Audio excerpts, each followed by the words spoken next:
Hi everyone, and welcome to our video on oxidative phosphorylation. So this is another one of our Module 5 respiration series of videos, and in this particular one we'll be having a look at specification reference 5.2.2G, which is the process and site of oxidative phosphorylation, and 5.2.2H, the chemiosmotic theory. So what we're going to do then is have a look at this last bit of respiration then. And what we need to understand, first of all, like with all of these parts that we've looked at, where does it happen? So when we're talking about the oxidative phosphorylation, this is going to be taking place inside our mitochondria, but word of warning, be careful on answering exam questions about this. If they ask you for the precise location, then we can't just say mitochondria. You've got to be saying the inner mitochondrial membrane. So my advice is just get into the habit when they ask you for the location of oxidative phosphorylation, inner mitochondrial membrane. You're not going to be penalised for giving extra detail, but you will lose marks for not giving enough. Okay, so what is oxidative phosphorylation then? What we're going to do is go through this process one little bit at a time with my amazing diagrams that I painstakingly drew in Paint, because that is the extent of my graphic skills on a computer. So enjoy. What we have then is we are starting off with our reduced NAD and our reduced FAD, which, if you remember, were actually produced as part of Krebs cycle. Now, what we're going to do is we're going to reoxidize both of those. So the reduced NAD and the reduced FAD are reoxidized, and what that means is we're going to remove the hydrogens from them. Once we've removed those hydrogens, what's going to happen is they're going to split into protons and electrons, as we can see here. So here's our reduced NAD and our reduced FAD. They then split into the hydrogens, and those hydrogens then get split into electrons and the protons, the hydrogen ions. Now, the next thing that we have is if we zoom in on that membrane itself, so we've really gone close on our membrane, then what we can actually see is we've got these kind of blue ovals, and they are representing our electron carriers.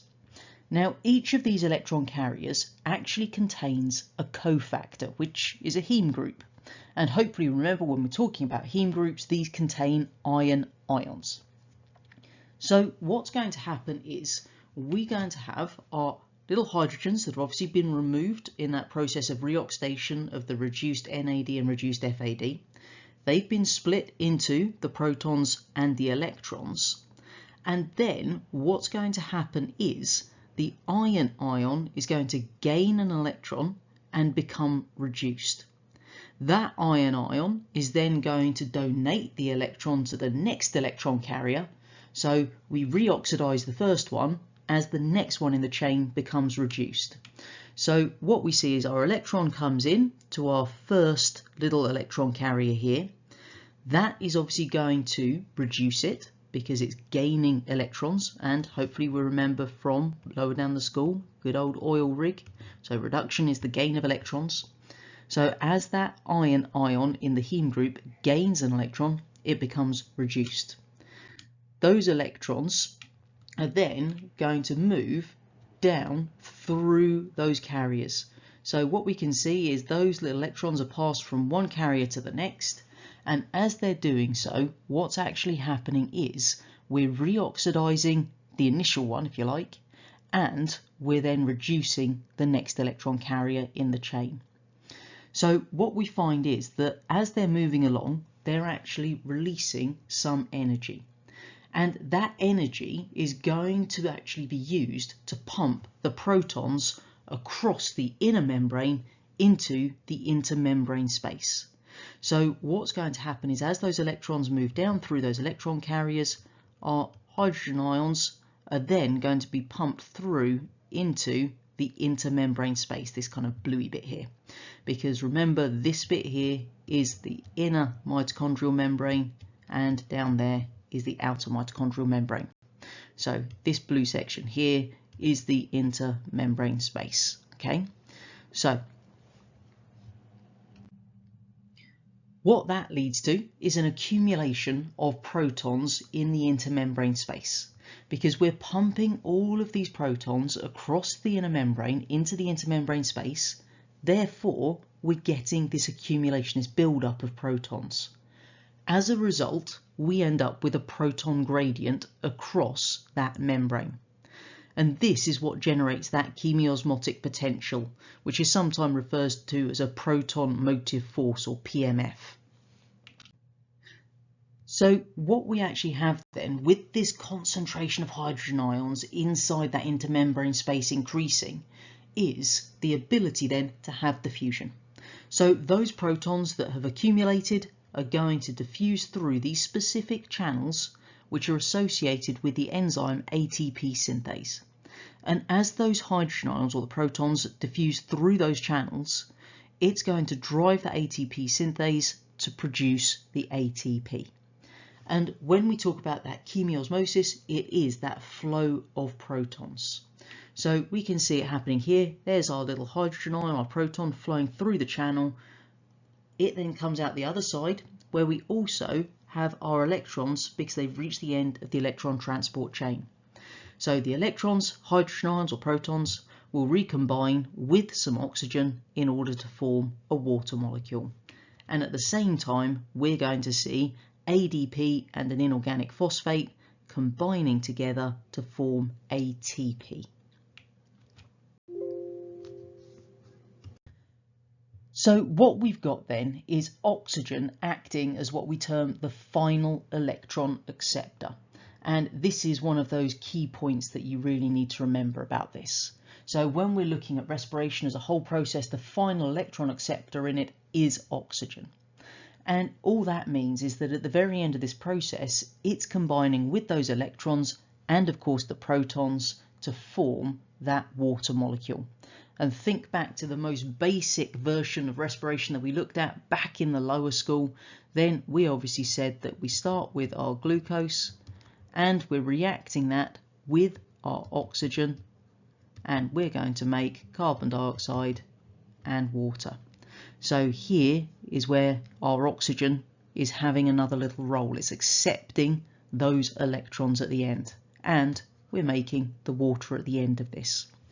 So what we actually see happening, we've got the whole little process at the bottom there then, is reduced NAD and reduced FAD come in from the link reaction Krebs cycle. They will then obviously be reoxidized to release the hydrogens. Those hydrogens are then going to be split to form the protons and the electrons. The electrons are then going to move through that electron transport chain. So as they move down, hydrogen ions get pumped into the intermembrane space. They are then going to flow down that chemiosmotic gradient through that particular little channel associated with the ATP synthase in order to form ATP, and we then have our hydrogen ions, the electrons and oxygen combining to form our water. So that is oxidative phosphorylation. So what we end up with at the end of this oxidative phosphorylation is water, as we've said, because we've got our 4 hydrogen ions or 4 protons combining with 4 electrons. Obviously it's got to be 4 because if we've got 4 positive charges here, we need 4 negative charges to obviously cancel them out. And oxygen, O2, and that means we're going to make 2 molecules of water, 2 H2O.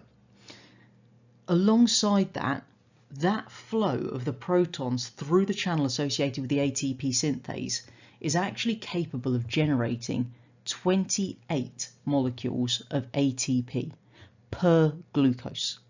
So when we're talking about the amount of ATP we can generate from a single molecule of glucose, if we're going through aerobic respiration, we are ending up with large quantities, mostly from oxidative phosphorylation, 28 molecules of it in fact.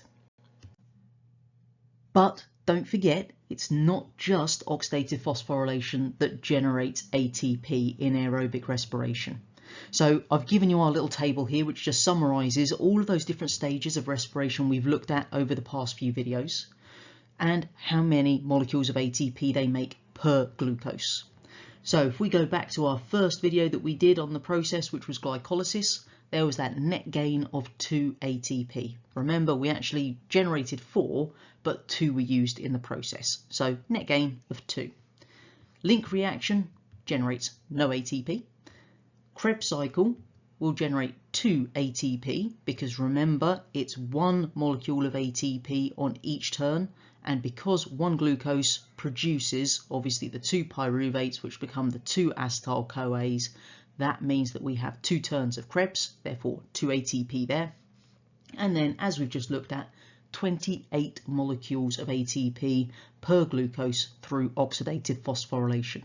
So that gives us our grand total of 32 ATP per glucose when we are talking aerobic respiration. Now, obviously, that's a theoretical yield. That is what we would expect to achieve if everything was done exactly as chemistry suggests. But it's rarely achieved in reality because it's not just about making ATP. Not everything is just going to form it and that's it. Instead, there are certain ways that we could have elements of loss. The first one is that we need to obviously transport our pyruvate into the mitochondria. Now, that is an active process, therefore ATP will be used at that point. We also find that the outer mitochondrial membrane can allow a small number of protons to actually leak through. So that leakage of protons means there'd be less in the intermembrane space, less of them would then flow through those special channels associated with the ATP synthase, and as a result, less ATP would be made in reality. And finally, we're going to use ATP to transport that reduced NAD into the mitochondria as well. So because we've got these transport processes, because membranes are not perfect things, then there's always going to be that element of loss at various stages of this process. Therefore, that theoretical yield of 32 ATP is highly unlikely to actually be achieved in reality. As always, I hope you found this video useful, and don't forget to subscribe to the channel so that you can see when more videos are uploaded, and of course head on over to the website where you can find a range of other resources to assist you in your A-level biology studies.